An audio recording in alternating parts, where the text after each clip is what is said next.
Lord, I lift your name on high. Oh yeah, you know it. Sing, Lord, I love to sing your praises. Say, I'm so glad you're in my life.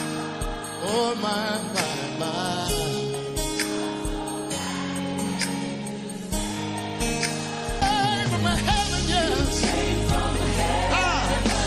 Sing to the Lord, yeah. From the earth to the cross, oh, my simple death. From the cross to the grave, from the grave to the sky. Oh Lord, I lift your name. Bonsoir, mesdames, mesdemoiselles, messieurs, chers téléspectateurs et téléspectatrices. Je vous salue dans le nom de notre Seigneur Jésus-Christ. Il a plu à Dieu ce soir que j'occupe cette heure pour le compte de pasteur Kouété Jean, que vous connaissez très bien, et je voudrais que nous prions. Adorable Père, nous te disons infiniment merci pour cette heure que tu nous donnes, ce temps, cette opportunité de présenter ta parole.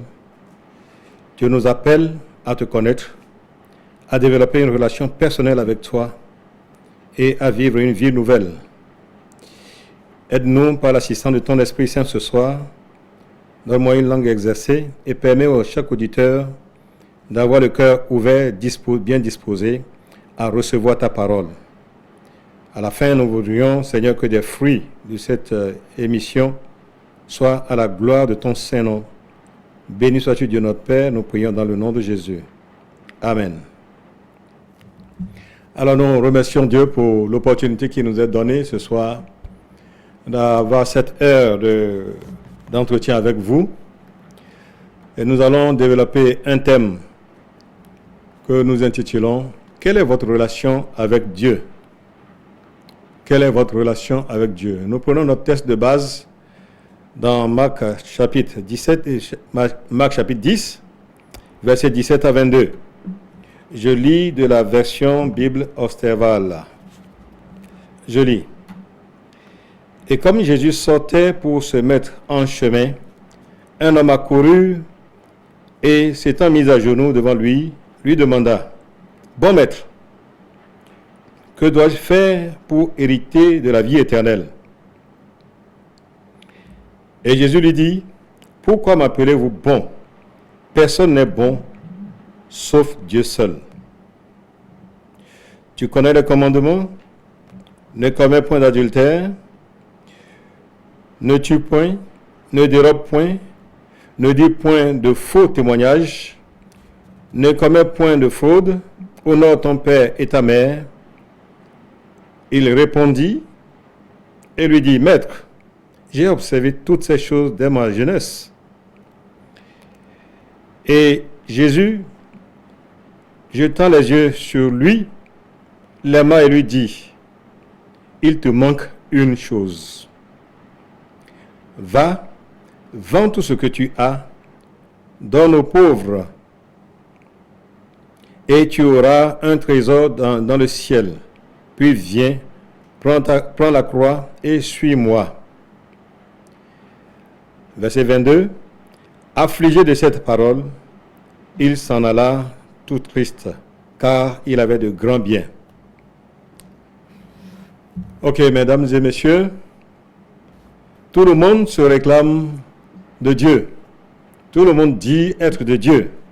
Mais la question qui reste posée ce soir, c'est quelle est votre relation avec ce Dieu? En tout cas, le Dieu dont nous parlons ici, c'est le Dieu créateur du ciel et de la terre.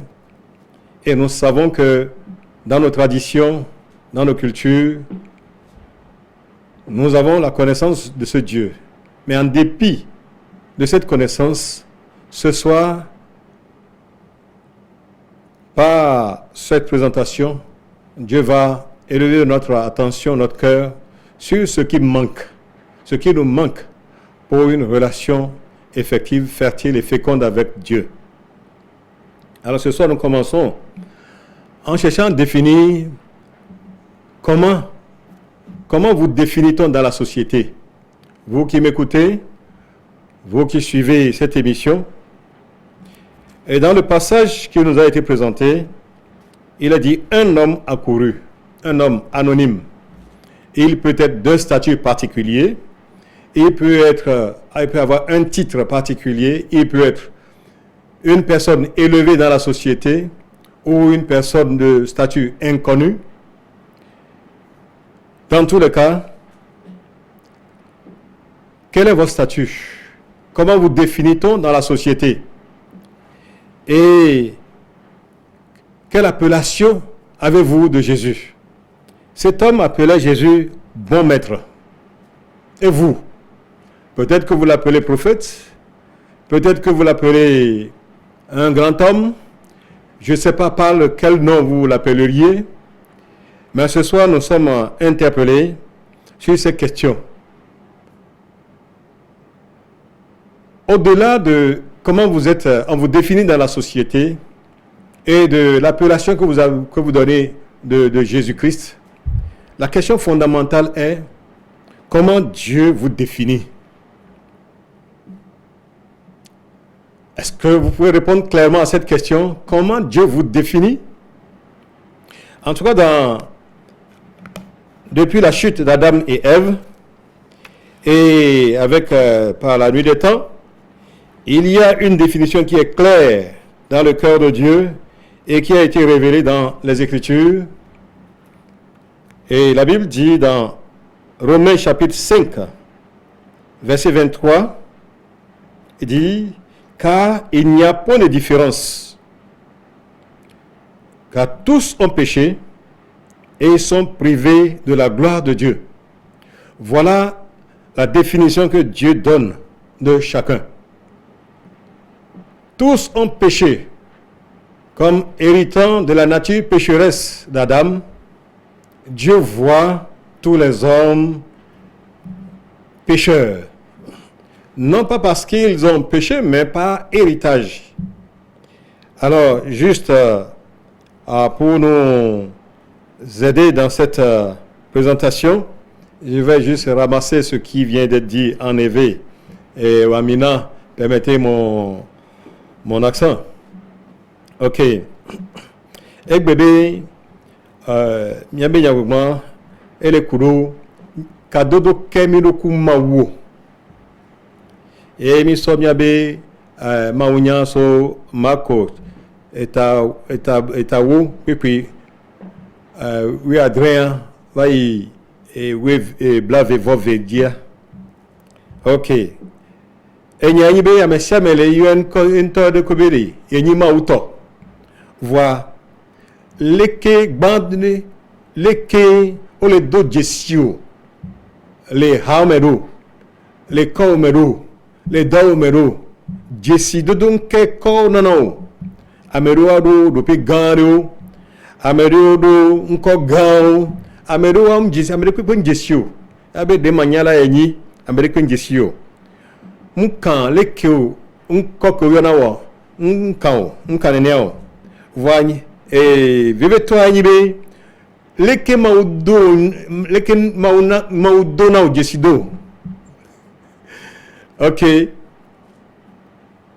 nkoke mau yona na o waso Adam pleva pe vodada le edembola mea mi de jesile roman taton puis blave vo ton liamea be maube mias amesiame vous mando amesi ameriko do mea mini nouveau là ye mi majo maube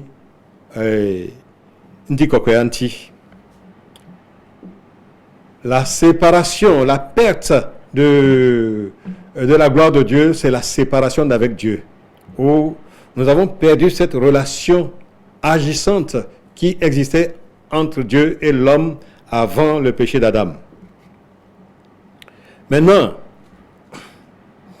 nous voulons voir aussi en second point le fait que ni nos avoirs ni nos pratiques ne peuvent suffire pour assurer une relation avec Dieu.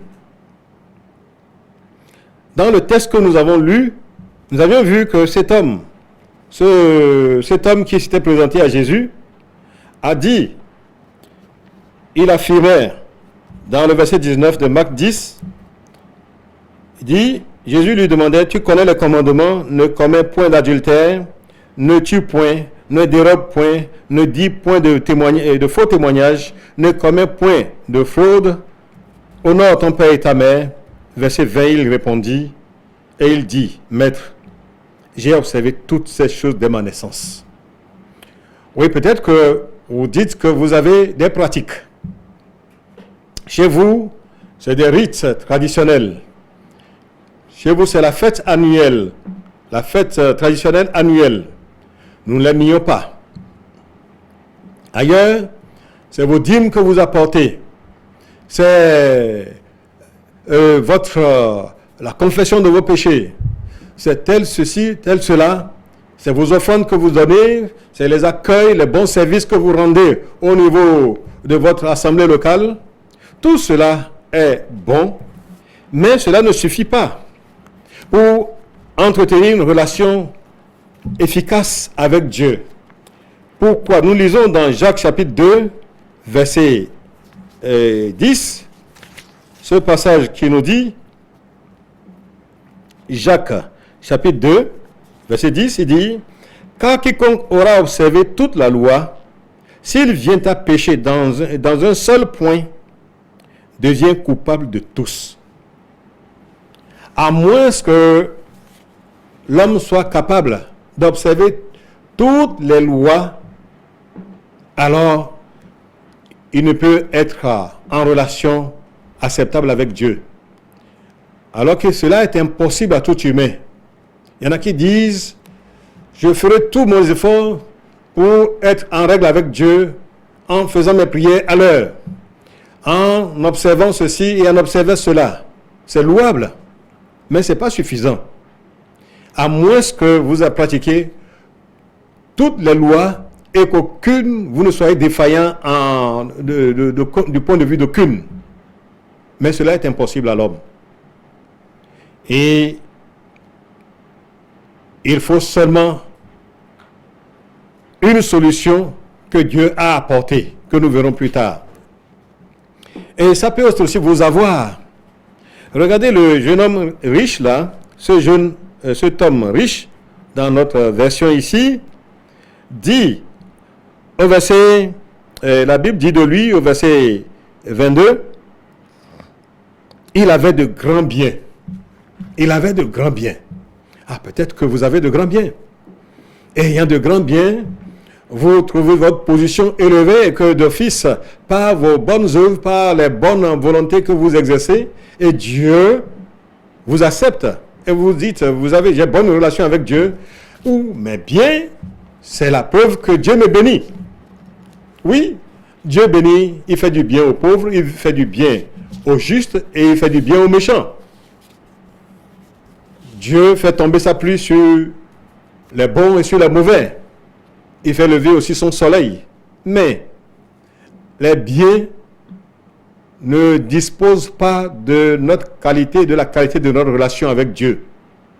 La preuve, c'est que il y a des méchants, il y a des mauvais qui sont nantis, ils sont même les plus nantis autour de nous. Mais ce n'est pas ce qui définit la qualité de notre relation avec Dieu. Ni nos biens, ni nos avoirs, ni nos pratiques. Et les gens comme la femme pécheresse dans la Bible nous ont montré que le changement n'est venu que lorsqu'ils n'avaient plus rien à perdre. Ils n'avaient plus rien à perdre et étaient prêts à se séparer de leur trésor. La femme pécheresse s'est séparée de son vase de parfum d'albâtre d'un grand prix qui, évalué aux valeurs d'aujourd'hui, pouvait équivaloir à des années des salaires d'années de travail. Mais il a fallu qu'elle se sépare de ceci avant qu'elle n'escompte avoir une relation avec Dieu. De la même chose que Zachée, ce collecteur d'impôts, très réputé dans son milieu, mais il a fallu simplement la visite de Jésus dans sa maison pour qu'il comprenne que ce n'était pas l'accumulation de ces biens qui devait être les facteurs favorisants de sa relation avec Dieu. Et il a décidé lui-même de se départir des biens dont il avait stocké d'autres et ce qu'il avait pris en trop à d'autres. Et le jeune homme, ou l'homme riche d'ici, était plutôt sous la possession de ses biens. Ce n'était pas lui qui possédait des biens. Il était sous la possession de ses biens parce qu'il n'était pas libre dans ses relations avec ses biens. Il n'était pas prêt à s'en départir. Et il était triste, affligé. Mesdames et messieurs, à l'écoute, eh bien, peu importe vos avoirs, peu importe vos pratiques, c'est lorsque le changement, lorsque vous serez prêt à les perdre pour avoir une relation avec Dieu, que le changement pourra venir. Alors j'essaie de résumer. En effet, nous cœur au dos et à pas vergogne nous cœur au dos. Alors on a cœur dit au Canada be on a dit alors nous dodo a et Dieu la to ado kadodo nous ko maudo.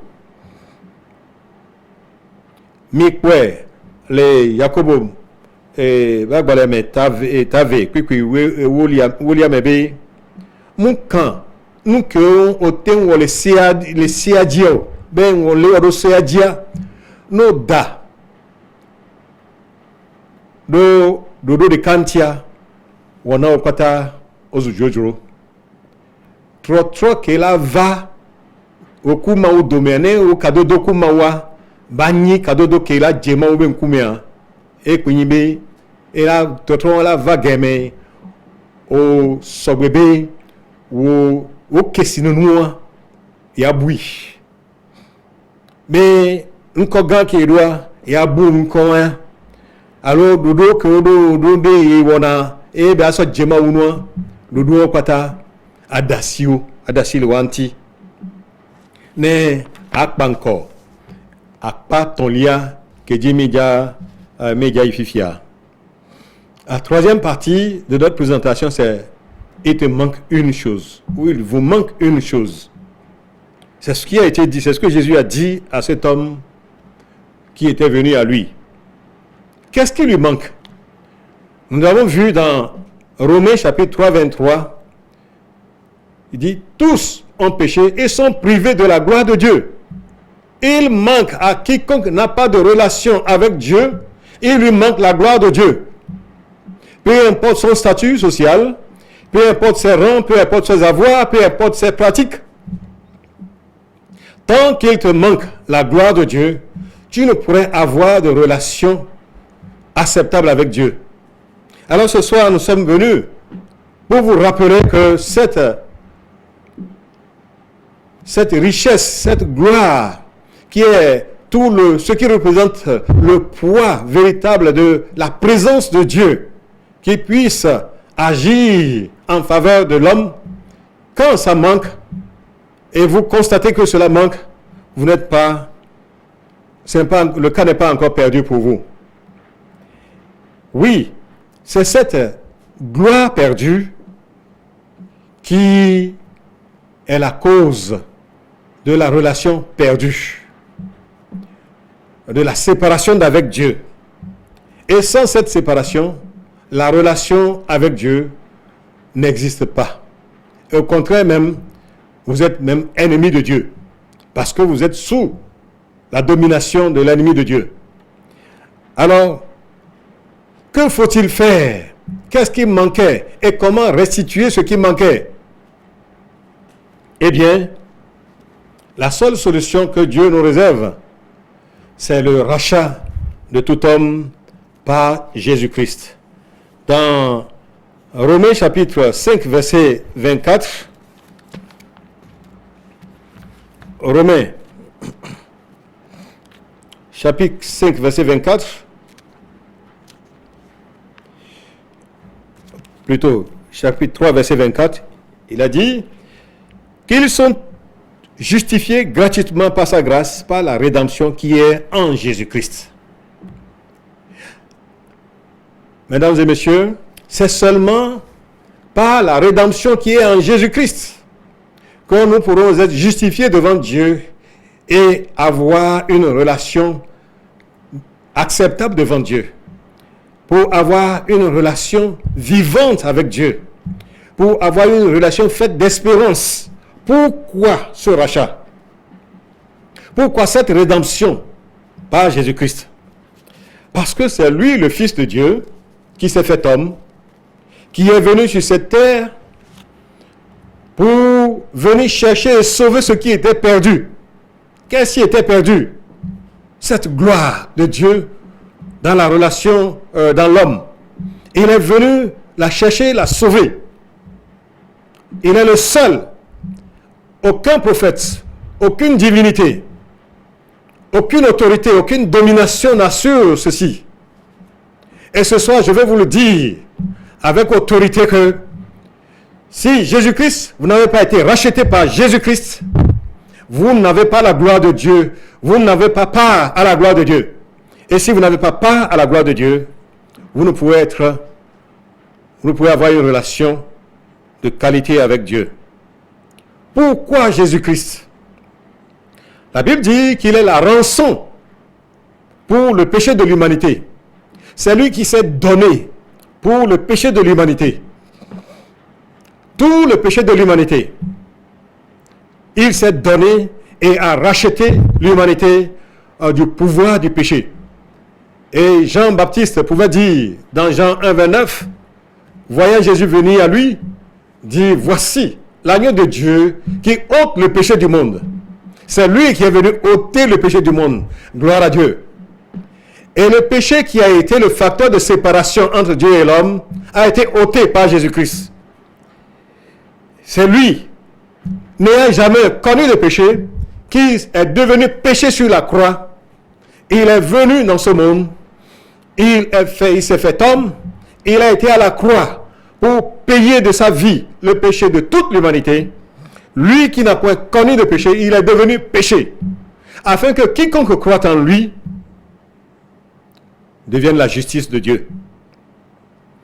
Jamais il n'a connu le péché. Et c'est lui le seul médiateur entre Dieu et les hommes. C'est lui qui est venu régler entre Dieu et les hommes la question du péché. Personne d'autre. Jésus de Nazareth, celui qui est mort et ressuscité à la croix, c'est le seul qui a racheté, qui est venu racheter. C'est lui qui s'est présenté comme le seul médiateur entre Dieu et les hommes. Aucun autre prophète, aucun autre sacrificateur, aucun autre Dieu, et il est l'avocat de tous les hommes croyants auprès du Père dans les lieux cieux, mais il est aussi la victime expiatoire, la victime dont le sacrifice a expié le péché, a ôté le péché. Il est suffisant pour ceci et il l'a fait.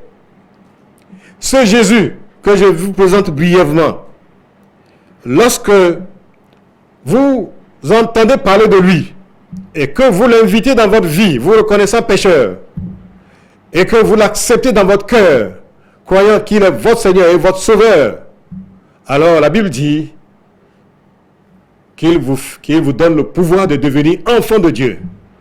Dans Jean 1, versets 12 et 13, lui étant présenté comme la parole de Dieu, dit, elle est venue chez les siens, verset 11, et les siens ne l'ont point reçu.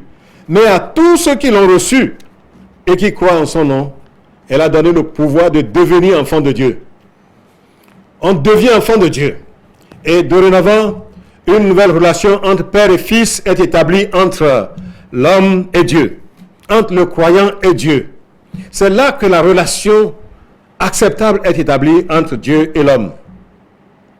Et c'est la seule espérance, c'est la seule voie qui est donnée à tout homme pour être en règle avec Dieu. Alors ce soir, vous avez entendu ce message. Et je ne sais pas quelle est votre position dans la société, Je ne sais pas quelles sont vos pratiques, quels sont vos avoirs. Cela importe peu. Mais avez-vous une relation avec Dieu? Ce soir, je vous annonce que le seul canal pour avoir cette relation, c'est pas Jésus-Christ. Lorsque vous le recevez dans votre vie comme votre Seigneur et votre Sauveur personnel. Nyasa wenwa, enyire, Yesu le gbana, unsuwabe, ndekai hiao, ndekai wetedo. Enwa inukeo, enuke wetia, mikpole, romanto, bagbale meta, etaton, puis wetonlia, obe, ameko, ni nouveau là, au bout, ma obe, nti kokoya, enyi amuke wetedo, amesia mea. Mkan kodo, mkan ko unko wono, mkan jabab agbaba ko jenao, mkan ko kodo, ne ma obe nti kokoya, ndo ontro hoe, do wagbemoa, ondo someo, le ma ubo. Voa, nkwachi mbeo. Enyibe ifiane atiando kakanoji aho Yesu Kristo jise be enyi ame va jinu kebua eva hwe eva de sona ame kela hwejisia no din hwejisia wotroya o kadodo kumawa era zu kadodo yeye ifia ola trozo maube vi e maula trozo tonao kadodo ke lagba unene enyi monke potona a mesia mea ndo kadodo wa kewa wona kwata yin jojoro era we troya meja so miabe nyado unwa miana afiko lea gamesu no to o chacha o se inu emi gbo fifia chacha keo leke oro podo kodo oro kadodo ku mawu so Jésus Christ bien. Donc si vous n'avez pas cette relation avec Jésus, avec Dieu par Jésus-Christ, si Jésus-Christ n'est pas devenu votre Seigneur et votre Sauveur, alors simplement mettez votre confiance en lui. Vous dites cette prière, si tel est votre choix. En tout cas, c'est l'appel de Dieu à la relation acceptable avec Dieu. Vous répondez à cet appel, dites avec moi: mon Dieu, j'ai entendu ta parole ce soir et je te remercie de ce que tu me fais reconnaître que je suis pécheur et que je suis privé de la gloire de Dieu. Mais comme Jésus-Christ est venu pour chercher et sauver ce qui était perdu, je crois en lui ce soir, qu'il est le Fils de Dieu, venu en chair, mort à la croix, ressuscité le 3e jour, pour me sauver et me donner la vie éternelle. Père, ce soir, j'invite Jésus dans ma vie. Seigneur Jésus, sois mon sauveur et mon Seigneur personnel. Je te reçois ce soir. Je te donne ma vie et je soumets ma vie à toi. Aide-moi à te connaître et à marcher en relation acceptable avec Dieu dès maintenant et pour le reste de ma vie. Merci Seigneur de ce que tu m'as accepté. J'ai prié dans le nom de Jésus.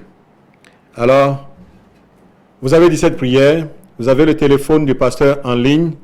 Alors, appelez le téléphone du pasteur et dites-lui que vous avez répondu à cet appel ce soir, à l'appel de Dieu, et il vous recevra. Soyez bénis, que le nom du Seigneur soit loué. Amen. Ciao, ciao.